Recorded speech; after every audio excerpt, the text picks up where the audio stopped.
আজ থেকে 4 মাস আগে তাদের কি ক্রেজ ছিল, এখন তারা পোস্ত দূরের কথা রাস্তায় এসে দাঁড়াইলে অর্গানিক 100 লোক পায় না।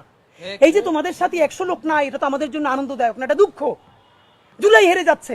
এনসিপির 3টে অপরাধ। নাম্বার 1, সে জুলাইকে কুক্ষিগত করেছে। ঠিক 71-এ মুক্তিযুদ্ধ যেভাবে আওয়ামী লীগ কুক্ষিগত করেছে, এনসিপি জুলাইকে কুক্ষিগত করেছে।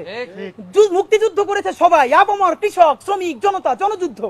আওয়ামী লীগ এসে বললো আমি যুদ্ধের মালিক, সাথে দিল্লি সংবিধান লিখে দিল দিল্লি, এখানে আর একটা বাকশাল কায়েম করে এটা আওয়ামী লীগের গঠনতন্ত্র তারা বানাই ফেললো। জুলাইকে কুক্ষিগত তারা করেছে। এই জুলাইকে কুক্ষিগত করার কারণে তারা দ্বিতীয় যে কাজটা করেছে, অনেকেই তারা দুর্নীতিগ্রস্ত হয়েছে। দেখেন আমাদের কলিজা ছিঁড়ে যায় এই কথাটা বলতে। আজ থেকে 10 মাস আগে যেই ছেলেটা দেখেছি সারা গায়ে আঘাতের চিহ্ন, জুলাইয়ের আন্দোলন করতে গিয়া, সেই সব ছেলে মেয়ে মাত্র 8-10 মাসের মধ্যে কিভাবে কোটি টাকার মালিক হইতে পারে, এই চিন্তা আমাদেরও ঘুম আসে না।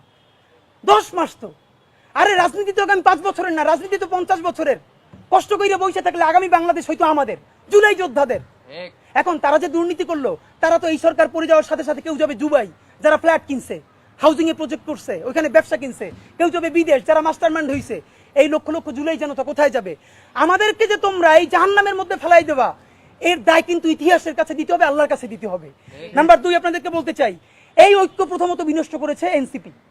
এই যে জুলাইয়ের বৃহত্তর ঐক্য, কত মানে মনে করে ফেসবুক একটা আছে, আগেও বলছিলাম যে ফেসবুক অ্যাকাউন্ট সব ডক্টর ইউনূসের কাছে জমা থাকবে।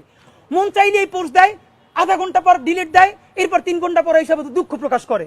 ভাই এটা কি বাচ্চা কাচ্চাদের ওই হান্ডি পাতিল খেলা, যে ঠিক আছে খেলবো না, হারেই ফেরত দাও, একটু পরে এসে আবার ঠিক আছে খেলা শুরু করি? বাবা তুমি যদি ইমোশনাল হও, তোমার যদি কবি সাহিত্যিক আর্টিস্টিক সেন্সটা বেশি থাকে, তুমি যদি অভিমানী বালক হও, তাহলে তুমি নাটক করবা, সিনেমা করবা, থিয়েটার করবা, আর্ট কালচার করবা। তোমার উপদেষ্টা হওয়ার মতো সিরিয়াস দায়িত্ব কে নিতে বলছে? আমরা যখন এটা সমালোচনা করলাম, তাদের ভাই বন্ধুরা আমাদেরকে কিয়ামত করে সমালোচনা করলো, তখন বললাম ভাই তিনি বিদেশ চলে যাবেন, যেই সব ছেলে মেয়েরা তোমরা দেশে আসো, তোমরা দেশে থাকবা, তোমাদেরকে মানুষ ভালোবাসে। ভাইয়ের রাজনীতি কইরা জনগণের বিরুদ্ধে যাইও না, জনগণের বিপক্ষে গিয়ে ভাইয়ের রাজনীতি করলা। এখন তোমার ভাই তো তওবা করছে, তোমরা তওবা করবা কার কাছে? এই জন্য ইনসাফের উপরে থাকেন, নিজের বিবেকের উপরে থাকেন, বিবেক কোনোদিন বর্গা দিয়েন না।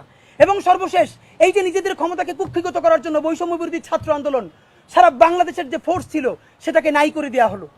এই যে আপনার আজকে এনসিপি, তারা যদি বৈষম্য বিরোধী ছাত্র আন্দোলনটাকে আরো 6 মাসও টিকেই রাখতো, এই বৈশার পক্ষে দাঁড়াই আমরা আওয়ামী লীগ নিষিদ্ধ করতে পারতাম, জুলাইয়ের ঘোষণাপত্র দিতে পারতাম। কারণ এখানে ছাত্র দল ছিল, শিবির ছিল, সবাই মিলে ছিল।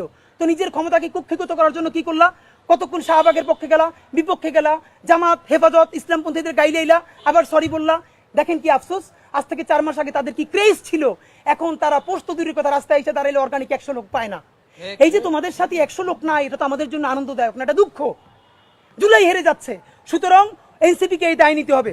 সর্বশেষ আমাদের প্রস্তাবনা বলি, এতক্ষণ সবাইকে বকাঝকা করলাম, সবাইকে বললাম কার কি দায় হয়েছে, কিন্তু জুলাইকে হেরে যেতে দিয়ে যাবেন। আপনাদেরকে একটা কথা বলি, এইবার যদি জুলাই হেরে যায়, আগামী 100 বছর এই দায় বাংলাদেশের জনপদকে বই বেড়াতে হবে।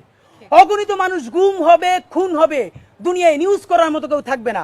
যেই সাংবাদিক বন্ধুরা এই নিউজটা পর্যন্ত করবে, সে মরে গেলে তাকে নিউজ করারও কেউ বাংলাদেশে ঠিক থাকবে না। সুতরাং প্রশ্ন হলো, বাংলাদেশ বেঁচে থাকবে কি থাকবে না? জুলাই বেঁচে থাকলে বাংলাদেশ থাকবে, জুলাই না থাকলে বাংলাদেশ থাকবে না। এই পক্ষে দাঁড়াইতে গিয়ে যদি এনসিপি তো গন কেস, এনসিপি নিয়ে আর কথা বলে কোনো লাভ নেই। যদি আমাদেরকে বিএনপির বিরুদ্ধে দাঁড়াইতে হয়, জামাতের বিরুদ্ধে দাঁড়াইতে হয়, আমরা সমস্ত জুলাই জনতা নিয়ে আবার মাঠে নামবো। কিন্তু সাবধান, দিল্লিকে নতুন করে আমরা ফিরে আসতে দিব না।